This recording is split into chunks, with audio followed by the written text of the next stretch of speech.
And hello there, I'm John Leiberman. Nice to see you. This is a special presentation of HNGN News, our continuing law enforcement series. Tonight we have a very special guest. You submitted many questions for him. Jack Trimarco, he's a polygraph expert. He was a special agent for the FBI. He's worked on numerous high-profile cases, including the Oklahoma City bombing, the Unabomber investigation, and let's just get right to him, joining us from the West Coast. Good to see you, Jack. Hey, John. Good to be here. I'm honored. Jack, what's the most interesting case that you have ever worked on? You know, John, I've been asked that question many times over the years, and I always pause because although I guess interesting is not the right word, the most important tests that I ever ran were exams when I was with the FBI where there was a missing child, and time was of the essence, and someone either volunteered to take a polygraph test or was asked to take a polygraph test and then volunteered. The FBI, you should know, whenever there's a missing child involved, we always polygraph the mother, the last person to have been with the child, or the person who reports the disappearance to the police. And about 1/3 of the time, everything ends right there. We've got a suspect, we've got some focus, and then eventually we find the child. In my experience, there were people who failed the polygraph and confessed to taking the child, and in most cases murdering the child. And of course, by that time it was too late. We recovered the body. If there's any comfort in a case like that, you know that that person is never going to kill another child. So, Jack, what is it that the general public might not understand about polygraph testing? John, I think that most people that come in to see me in the private sector to take a polygraph test expect it to be over in 5 or 10 minutes.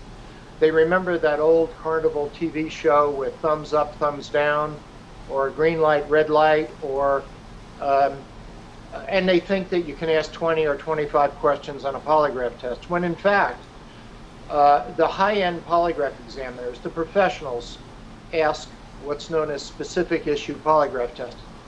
So if you want to know if a particular person robbed a bank, I can test that.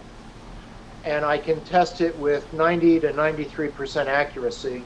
Wow. However, it's going to take 2, maybe 2.5 hours for that test to be done. So I think the most constant misconception is, how long is this going to take? And the other thing is, people think that if they're nervous, it might skew the effect of a polygraph test. And in fact, we all expect, that is we in the profession, expect people to be nervous when they come in to take a polygraph test. And that is whether they did it or whether they didn't do it. Right. Whether they robbed the bank or they didn't rob the bank. The people who didn't do it hope I'm as good as I'm supposed to be, and they hope that the polygraph process works because they want everyone to know, they want to scream it from the rooftops, that they are not the bank robber. And so they're nervous because it's the most important thing in their life at that time.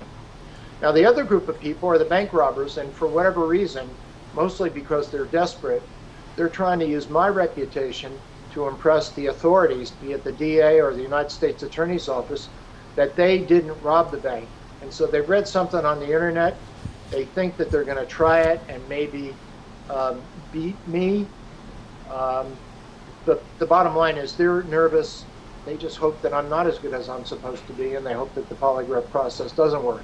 Well, we all know, Jack, that you're one of the best, and that's why I wanted to ask you, do you foresee a day when these tests will be fully admissible in court? I mean, why aren't they admissible in a court of law right now? John, that's a great question. And as of a month ago, you should know this is gigantic news in the world of law and polygraph. In federal court out of the state of Florida, polygraph was admitted as evidence. And so the floodgates have opened, at least on the federal level, and that will be the new precedent. Now that's Wow. when the exam is done by the best and it's quality control reviewed and all of the protocol and demands of the professional organizations such as the American Polygraph Association or the American Association of Police Polygraphists, when those protocols are strictly adhered to, we're going to see a lot more exams admitted in federal court. And I imagine that you think they should be admitted across the board. No, I don't think they should be admitted across the board because I am on the ethics committee for the California polygraph examiners, and I see all the garbage out there. The reason that polygraph is not admissible in the state of California is because there's no licensing or certification. Now, I'm a private investigator, and for that, I had to be licensed and certified. As a polygraph examiner, it's the wild, wild west. Everyone's welcome. You don't need to have been to a polygraph school. In fact, you can go to a toy store and buy a Ouija board and claim to be a polygraph examiner, and that's going to fly. If the public doesn't know any better, they're going to pay you for your Ouija board. And so for that reason, John, polygraph should not be admitted in the state of California or in many states unless there's certification and licensing. In other words, we have to have the best of the best with these people's lives and futures in our hands. It's got to be done right, or it shouldn't be done at all. I want to get to, we had a number of questions from our viewers and the readers of HNGN. I want to get to a few of them now. They're literally coming in as we speak, so I'm going to read them, some of them here off of the phone. How difficult is it to beat a lie detector, Jack, and can specialists like yourself beat it? Well, as polygraph has become computerized over the last 20 years, the old tricks of the countermeasure specialists, if you will, back in my day it was the KGB, the Russian intelligence service. They were our number one competition, if you will, in the world of truth and deception. They would go to schools to learn how to beat the polygraph process, and we would go to schools to learn how to counter their countermeasures. And so in the last 20 years, with the advent of the computerized polygraph, it's made it much more difficult for people to try to muddy the waters of the process.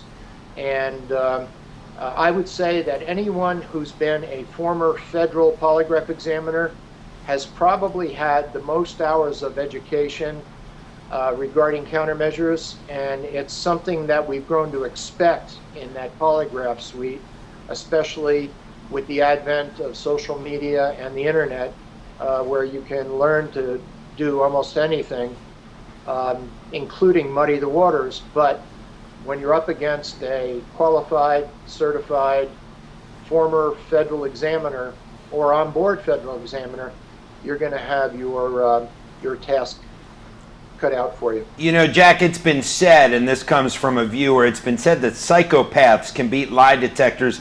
Is that true, and why, and what's the theory there? Okay, well, the theory is that a psychopath doesn't have any guilt, and therefore they can't be polygraphed, when actually it's quite the opposite. The psychopath is also known as the sociopath or the antisocial personality. And those people only care about themselves. They don't care about their crime or about the victims of the crime. All they care about is what they can do with the fruits of that crime, such as a large sum of money, vis-a-vis Ponzi schemes.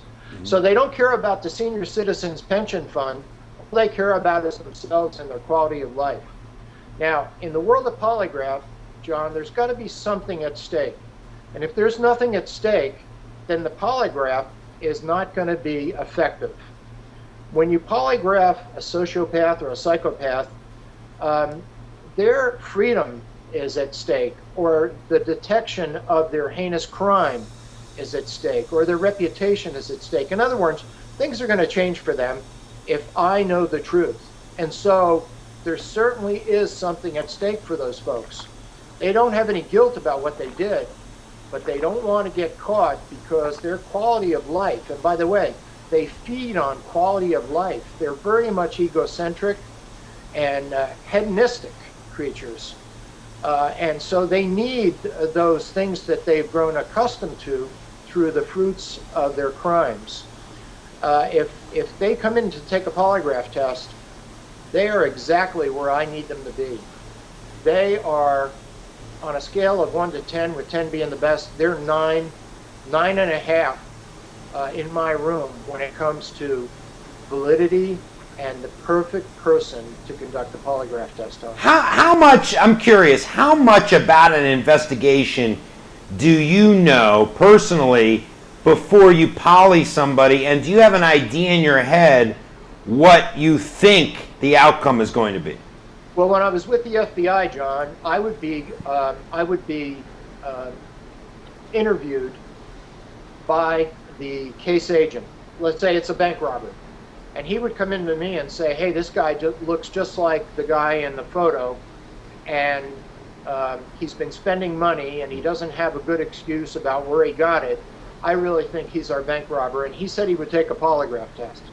So when he says he's going to take a polygraph test for the FBI, not only is he putting himself in that room with one of the top professionals in the world, he's also putting himself in a room with one of the top interrogators in the world. And if that person fails the polygraph test, about 85% of the time, he's going to end up telling them, I did rob the bank and this is what I did with the money. So, what other industries tend to use your services above and beyond in criminal investigations? Well, it's very limited, and the reason is because there's a law from 1988 called the Employee Polygraph Protection Act, which means that as an employee, well, first of all, you don't have to take a polygraph test except in some very select occupations. You don't have to take, nor can you be given, a polygraph test as a condition of employment. Now, some exceptions to that rule are law enforcement, local, state, federal, manufacture and distribution of legal drugs, that is pharmaceuticals, armored carriers. So in those occupations, those folks will be asked to take a polygraph test in order to get the job. But if you want to work for Microsoft or Google, and someone says, we need to take a polygraph test first to make sure you're honest, that's a violation of that law, and that's not to be done. And before we let you go, we have about a minute left. Has there ever been a big case where the outcome did surprise you, the outcome of the polygraph that you did? And I don't know if you're at liberty to even talk about that, but have you been surprised? Yeah, I was surprised on the morning when the SWAT team, John, brought in John Doe #1 from the Oklahoma bombing, and I was escorted down to the federal building to polygraph this fellow, who they had arrested, I believe, in Riverside, California, and brought him up by helicopter to the federal building in Los Angeles. And I saw his photo, and he looked like the composite photo of John Doe #1. I was told by the boss, this has to be the guy, because he was in the military with McVeigh. He was an explosives expert, and everything fit. And all they wanted me to do was run the exam. Of course, he would fail, and then I would get him to confess, and he would tell us about his involvement in the bombing. Well, not so fast. He passed the polygraph test. He wasn't John Doe #1, and as we now know, there was no John Doe. The two fellows that were arrested for the crime were the only two that were involved, and John Doe was someone who was in the wrong spot at the wrong time, and Wow. and had a rather flattering composite photo drawn of him. That's a fascinating story. He is Jack Trimarco. You can find him online at jacktrimarco.com. And Jack, thank you so much for joining us and enlightening us. And I'm fascinated to watch what is going to happen in the federal system now that you told us the news that in Florida, polygraphs are going to be admissible in federal cases under some, under some restrictions. Exactly right, John. Thanks, Jack. Thank you for your time. Thank you. It was a pleasure. And thank you for watching. We'll be back next time with the latest installment of a special HNGN News investigative series where we talk to members of law enforcement in different specialties. Last week, a bail bondsman. This week, of course, you just heard from Jack Trimarco. And next week, we have Derek Von Luschen. His little brother was viciously murdered, was sexually assaulted and murdered, and now he runs a nonprofit for victims.